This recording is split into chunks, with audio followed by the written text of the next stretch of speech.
Genesis chapter 8. Asi Mwari akarangarira Noa nemhuka dzose dzesango nezvipfuwo zvakanga zvinaye muareka. Uye akatuma mhepo pamusoro penyika, uye mvura zhinji ikaserera. Zvino zvitubu zvepakadzika uye musuo emafashamu okudenga zvakanga zvazarira, uye mvura yakanga yaguma kunaya kubva kudenga. Mvura yakaserera zvishoma nezvishoma kubva panyika. Pakupera kwamazuva 150 mvura yakanga yadzika. Uye pazuva re10 romwedzi wechinomwe areka yakagara pamakomo eArarati. Mvura yakaramba ichiserera kusvikira pamwedzi we10. Uye pazuva rokutanga romwedzi we10 misoro yamakomo yakatanga kuonekwa. Shure kwamazuva 40 Noa akazarura hwindo raakanga aita muareka, uye akatuma gunguo, uye rakaramba richibhururuka kuno nekoko kusvikira mvura yapwa panyika. Ipapo akatuma njiva kuti aone kuti mvura yakanga yaserera kubva pamusoro penyika here. Asi njiva haina kuwana nzvimbo yokumhara nokuti mvura yakanga iri pose pose. Saka yakadzokera kuna Noa muareka. Akatambanudza ruoko rwake akadzorera njiva muareka maaiva. Akarindira kwamamwezve mazuva 8, uye akabudisazve njiva muareka. Njiva yakati yadzokera kwaari panguva yamanheru, onei heyo mumuromo mayo yakaruma shizha nyoro rakatanhwa pamuorivhi. Ipapo Noa akaziva kuti mvura yakanga yaserera panyika.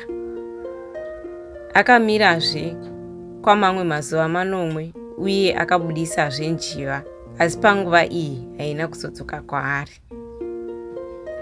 Pazuva rokutanga romwedzi wokutanga wegore ra131 aNoa, mvura yakanga yapwa panyika.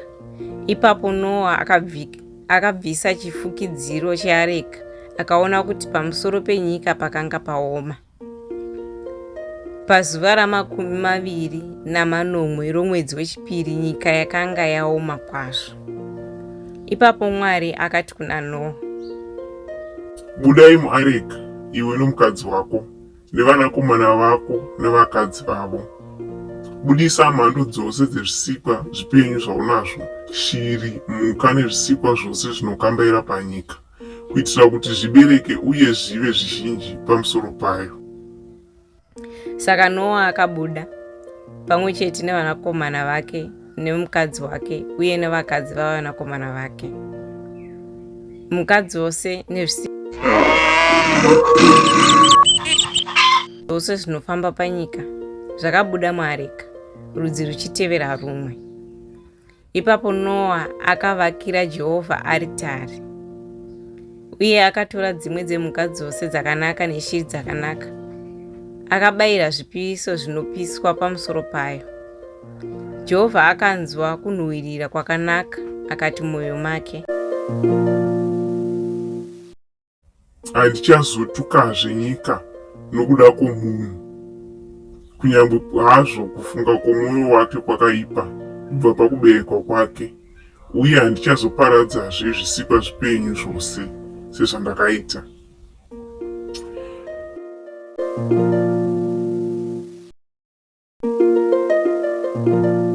Kana nyika ichingovapo nguva dzokudyara nedzokukohwa, nokutonhora nokupisa, zhizha nechando, masikati nousiku, hazvitombogumi.